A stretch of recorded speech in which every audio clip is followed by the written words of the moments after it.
کیا ہم لوگ شہادت ثالثہ کو نماز میں کے تشہد میں ایڈ کر سکتے ہیں؟ دیکھیے ایسا ہے کہ ہمارے ہاں نماز کے لیے پیغمبر کا ارشاد ہے کہ سلو کما رأیتمونی اصلی، جیسا مجھ کو نماز پڑھتے ہوئے دیکھا ہے تم ویسے ہی نماز پڑھو۔ اور جتنے بھی اسلامی فرقے ہیں اس میں صرف شیعہ فرقہ وہ ہے جس کی نمازیں دنیا کے کسی بھی حصے میں آپ چلی جائیں، شیعہ اگر ہے تو اس کی نماز کا طریقہ ایک ہے، ورنہ آپ اور دنیا کے اسلامی فرقے جتنے ہیں آپ ان کو دیکھیں کہ ہاتھ باندھنے کے طریقوں میں فرق ہے، ان کے ہاں ذکر میں فرق ہے، ہمارے ہاں فرق نہیں ہے، چونکہ ہماری نمازیں غیر معصوم سے ہم کو نہیں ملی۔ اور دوسرے جو اسلامی فرقے ہیں ان کے یہاں نمازیں پیغمبر سے چلیں لیکن وہ غیر معصوم کے ہاتھوں سے بڑھیں، پھر اس کے آ کر کے پھر امام ابو حنیفہ، پھر امام مالک، پھر امام حنبل اور مختلف غیر معصوم علماء کے ذریعے سے پہنچی۔ لیکن ہمارے یہاں جو نماز آئی ہے وہ 330 ہجری تک یعنی غیبت کبریٰ تک نماز معصوم کی نگرانی میں چلتی رہی۔ ہمارے یہاں کا سسٹم جتنا قوی نماز کا ہے اتنا کسی اسلامی فرقے میں پیغمبر کی جو حیات طیبہ ہے مدینے اور مکے کی، وہ بس اتنی ہی زندگی میں لوگوں نے پیغمبر کو دیکھا، اور وہ بھی مکے کی زندگی میں نماز نہیں تھی، مدینے کی زندگی میں نماز شروع ہوئی ہے، اور مدینے میں بھی وہ 2 ہجری سے نماز شروع ہوئی ہے۔ لہذا جب پیغمبر دنیا سے گئے ہیں تو عام مسلمانوں کے پاس پیغمبر کی 8 سالہ زندگی ہے جس میں انہوں نے نماز پڑھی ہے، بس اس سے زیادہ ان کے پاس کوئی زمانہ نہیں ہے۔ لیکن ہمارے یہاں جو ہے وہ نماز کے پیریڈ ہے وہ امیر المومنین کی حیات، امام حسن، امام حسین اور غیبت صغریٰ، غیبت صغریٰ میں پھر امام زمان کے نائبین خاص۔ تو اتنے دنوں سے جو نمازیں پڑھی جا رہی تھی اس کا طریقہ یہ تھا جو تشہد اس وقت عام رائج ہے۔ اور اگر کوئی شخص کہتا ہے کہ تشہد میں امیر المومنین کی شہادت ضروری ہے تو چونکہ امام ہیں، تو اگر کوئی شخص کہے کہ امام حسین کی شہادت بھی ضروری ہے، کوئی شخص کہے کہ صاحب امام حسن کی شہادت ضروری ہے، تو بہت سی چیزیں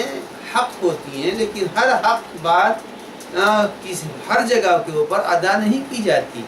مثلا موت بھی تو حق ہے، قیامت بھی تو حق ہے، حساب و کتاب بھی تو حق ہے، تو جتنی حق چیزیں ہیں کیا ساری کی ساری چیزیں تشہد میں شامل کر لی جائیں؟ تو جیسے ہم نمازوں کو اپنے معصومین سے پڑھتے دیکھتے چلے آئے ہیں، اور اس کو بڑے آسان طریقے سے جو بہار کا حوالہ دیتے ہیں، جو وسائل کا حوالہ دیتے ہیں، جو وافی کا حوالہ دیتے ہیں، وہ سارے کے سارے فقط اٹھا کر دیکھ لیں کہ بہار میں کتاب الصلاۃ نام کی ایک جلد ہے، اس جلد میں تشہد کا طریقہ مرحوم مجلسی نے کیا لکھا۔ وسائل میں کتاب الصلاۃ ہے 2 جلدوں میں، اس میں دیکھ لیں کہ مرحوم حر عاملی نے طریقہ کیا لکھا ہے۔ مثلا وافی میں مرحوم فیض نے تشہد کا طریقہ کیا لکھا ہے۔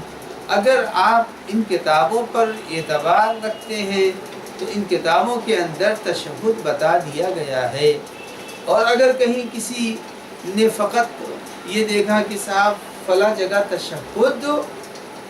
میں امیر المومنین کی شہادت پائی گئی ہے، تو یہ بھی تو ہو سکتا ہے کہ امیر المومنین کی شہادت کو کتابوں میں دشمنوں نے داخل کیا ہو تاکہ یہ لوگ اس طرح سے جب شہادت دیں گے تو دنیا کو آسانی سے امیر المومنین کے چاہنے والے کا پتہ چل جائے گا، جیسے کہ بنی عباس اور بنی امیہ میں تھا۔ وہ لوگ چاہتے تھے کہ شیعہ پکڑے جائیں، شیعہ قتل کیے جائیں، لہذا انہوں نے شیعوں کو کی پہچان معلوم کرنے کے لیے امیر المومنین کا نام داخل کر دیا ہو تاکہ شیعہ پہچان لیے جائیں اور قتل کر دیے جائیں۔ تو نمازوں کو بگاڑنے کے لیے شاید یہ اسکیم چل رہی ہو کہ شہادت ثالثہ کو نماز میں شامل کیا جائے۔ یقیناً امیر المومنین کی ولایت برحق ہے، اور ان کی ولایت کے بغیر کوئی عمل قبول نہیں ہے۔ اور اگر کسی نے امیر المومنین کی ولایت کا اقرار نہیں کیا تو جیسا کہ جناب صاحب ارجح المطالب مرحوم عبید اللہ امیر السری جو علماء اہل سنت میں سے ہیں، اور انہوں نے روایت عائشہ ام المومنین کی نقل کی ہے کہ فرمایا پیغمبر اکرم نے کہ اگر کسی کو نوح کی عمر مل جائے اور اس نے ساری عمر روزہ رکھا اور بھوک اور پیاس سے خشک ہو گیا ہو اور صفا مروہ کے درمیان مظلوم قتل کیا جائے، اگر اس کے دل میں حب علی نہیں ہے تو ساری اس کی عبادت ضائع اور رائگاں جائے گی۔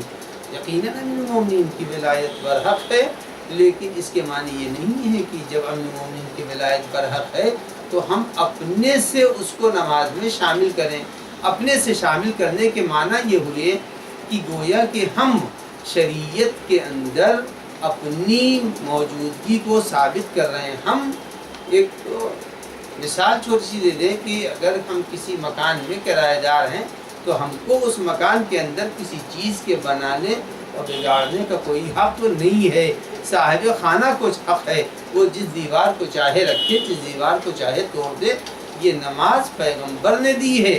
پیغمبر نے نماز جب ہمارے حوالے کی اور اہل بیت نے اس نماز کو اسی انداز سے انجام دیا ہے، تو ہم کو چاہیے ہم اہل بیت کی تأسی کریں۔ رہا ہماری محبت امیر المومنین سے برقرار ہے۔ ابلیس نے آدم علیہ السلام کے سجدے کے وقت یہ کہا کہ پالے والے جتنا تو کہے ہم تیرا سجدہ کریں گے۔ اللہ نے کہا نہیں، ہم جیسا کہیں ویسا کہو، ہم کو تیرے سجدوں کی ضرورت نہیں ہے، ہم کو تیری اطاعت کی ضرورت ہے۔ لہذا امیر المومنین علی ابن ابی طالب علیہ السلام کی محبت برحق، ان کی ولایت برحق، ان کی امامت برحق، اور جو ان کے مقابلے میں آئے گا وہ باطل ہے۔ امیر المومنین کی ولایت کے مقابلے میں ان کی ولایت بلا فصل ہے، نبی کے بعد یقیناً وہ ولایت برحق کے مالک ہیں۔ لیکن انہوں نے ہم کو نماز جیسی دی ہے ہم ویسی ہی نماز پڑھیں گے۔ ہم اپنی طرف سے اگر اس بات کو شامل کرنا چاہیں، کل امیر المومنین نے اگر پوچھ دیا قیامت کے دن کہ یہ بتاؤ کہ تم نے اشہد ان امیر المومنین کو شامل کیا میری محبت کی وجہ سے، ہم تمہارے اس عمل سے راضی نہیں ہیں، تو ہم قیامت میں کیا امیر المومنین کو جواب دیں گے؟ اور اگر انہوں نے یہ پوچھا کہ تم نے شامل کیوں نہیں کیا، تو ہم کہیں گے کہ چونکہ آپ نے نہیں شامل کیا تھا۔ آپ جب تشہد پڑھ رہے تھے، امام حسن تشہد پڑھ رہے تھے، امام حسین تشہد پڑھے، انہوں نے شامل نہیں کیا تھا۔ اور اگر ایک آدھ مورد مل جاتے ہیں تو ایک آدھ مورد کو ہم تمام اہل بیت کی سیرت کے اوپر غلبہ دے دیں، یہ نہیں کر سکتے۔ اگر ایک جگہ پر کوئی حدیث مل رہی ہے تو 330 سال سیرت معصوم پر اس ایک حدیث کو ہم غالب کر دیں، یہ ہمارے ہاں اصول عقل میں نہیں آتا، نہ اصول حدیث میں